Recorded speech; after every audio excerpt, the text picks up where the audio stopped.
మీ గురించి ఆలోచించి మీ ఆరోగ్యం కోసం జాగ్రత్త తీసుకునే మాకు మాత్రం ఈ రోజు నీళ్లు చేసింది తప్పే.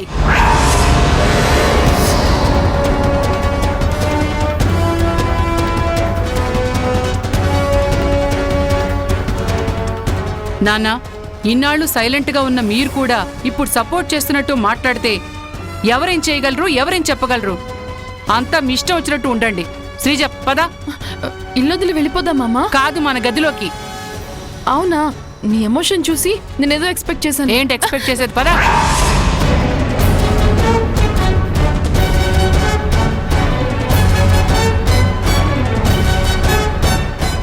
మావయ్య, ఇక నుంచి మీకేం కావాలన్నా నన్ను అడగండి, నేనుండి పెడతాను. నాన్నకు అలాంటి ఆప్షన్స్ ఇస్తే ముందు స్వీట్స్ కావాలంటారు. కావాలన్నా నువ్వు నోటి దాకా వెళ్ళనిపోవు కదరా. ఏం చేసినా మీ ఆరోగ్యం కోసమే కదా నాన్న. సరే, నాకు వర్క్ ఉంది. ఏదైనా అవసరమైతే. అవసరం లేదు డాడీ, నేను చూసుకుంటాను.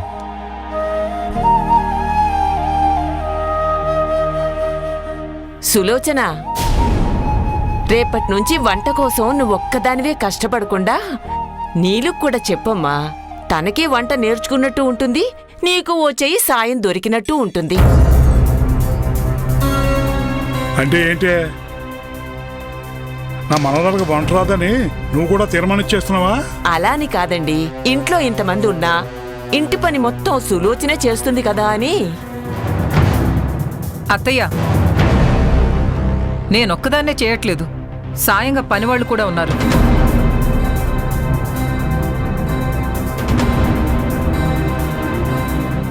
ఇంట్లో వాళ్ళకి నచ్చినవి మాత్రమే నేను స్వయంగా వండుతాను. ఇంతోటి దానికి నాకు ఎవరి సాయం అవసరం లేదు. అయినా అలవాటైన పని చేసుకోవడం నాకేమి శ్రమ కాదు.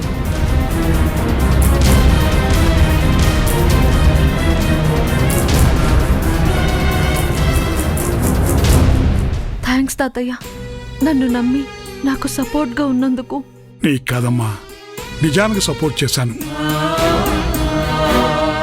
ఈ ఇంట్లో వాళ్ళు కళ్ళకి ద్వేషం ఉన్న గంతలు కట్టుకుని తిరుగుతున్నారు.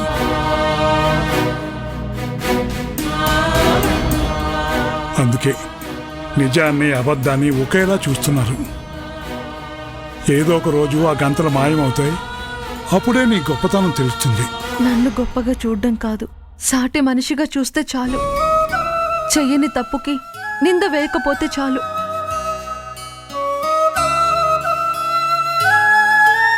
జరుగుతాయమ్మా, అన్నీ నువ్వు కోరుకున్నట్టే జరుగుతాయి.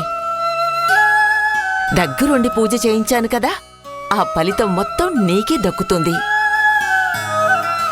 ఇక ఏ సమస్య నీ దరికి రాదు, ఏ నింద నీ మీద పడదు.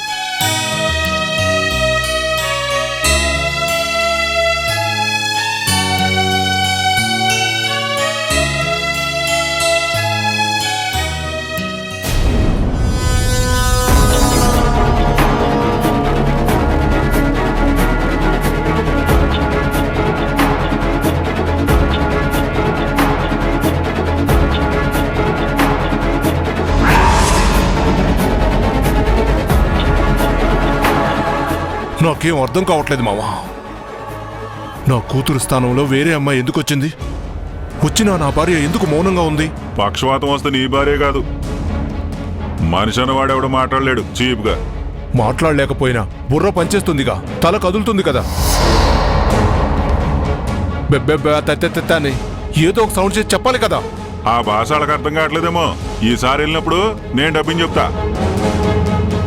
మామ, నువ్వు ఊరుకో.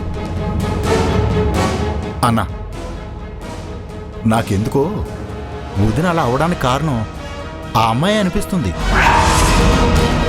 నాకు తెలిసి వదినికి నిజం తెలుసుంటుంది. అది బయటికి పొక్కకుండా వదినిక గతి పట్టించిందేమో. రే రంగా, నీలో మంచి కథ కూడా ఉన్నాడు రోయ్. థ్యాంక్స్ మామ. అన్నా, ఇంకొక విషయం, ఆ అమ్మాయి మీ ఇంటికి కూతురిగానే కాదు, వికాస్కి భార్యగా వచ్చింది. అంటే మెల్లగా ఆ ఇంటిని ఆస్తిని లాక్కోవడానికి ఏదైనా ప్లాన్ చేసే ఛాన్స్ కూడా ఉందన్నా? లేదు రంగా, అలా జరగకూడదు. నా కూతురు భవిష్యత్తు ఆలోచించి బాల్య వివాహం చేస్తే దాన్ని అడ్డు పెట్టుకొని ముక్కు మొహం తెలియంది చక్రం తిప్పాలని చూస్తే నేనెలా ఒప్పుకుంటాను? అవునలుడో, ఫ్లాష్ బ్యాక్ లో మాకు తెలియని శత్రువులు ఎవరైనా ఉన్నారా సీపుగా? లేదు మావా, కానీ ఈ అమ్మాయి ఎందుకో నా మీద పగబట్టినట్టుగా ఇంత కల్లోలం సృష్టిస్తోంది. నాకు అంతు చిక్కని విషయం ఏంటంటే, అసలు ఇదంతా నా భార్యకి తెలుసా తెలీదా? ఒకవేళ తెలిసినా తెలియనట్టు నటిస్తోందా? ఏం అర్థం కాక పిచ్చెక్కిపోతోంది. చీకట్లో చిల్లరంతా పోగొట్టుకుని ఎలుగులోకి వచ్చి ఎదిగినట్టు నీ అనుమానాలన్నీ నీ భార్య దగ్గర తెలుసుకోక ఎందుకు అల్లుడు ఇలా పిచ్చెక్కిపోవడం? మామ, అన్న ఆ ఇంటికి వెళ్ళలేకే కదా, లేకపోతే ఈ పాటికి తాడో పేడో తేలిపోయేది కదా. దొరలో వెళ్ళలేకపోతే దొంగదారులు లచ్చున్నాయి సీపుగా. మావా, ఈరోజే ఆ ఇంటికి వెళతాను. నా కూతురు ముసుగులో వచ్చిన దాన్ని చంపి నా భార్యను తీసుకొస్తాను. ఏంటి చంపేయడమే? లేకపోతే అందరిలాగే నన్ను కూడా మోసపోమంటున్నావా? జైలు నుంచి బయటకొచ్చిందే నా కూతురి కోసం. మళ్ళీ జైలుకెళ్ళడం నాకు లెక్క కాదు, పెద్ద కష్టమూ కాదు. నా భార్యని ఇక్కడికి తీసుకొచ్చాక సైగల్లోనో మూగ భాషల్లోనో అసలు నిజం తెలుసుకుంటాను. ప్రతిరోజు ఈ టెన్షన్ భరించడం కంటే ఇంతకు మించి వేరే దారి లేదు.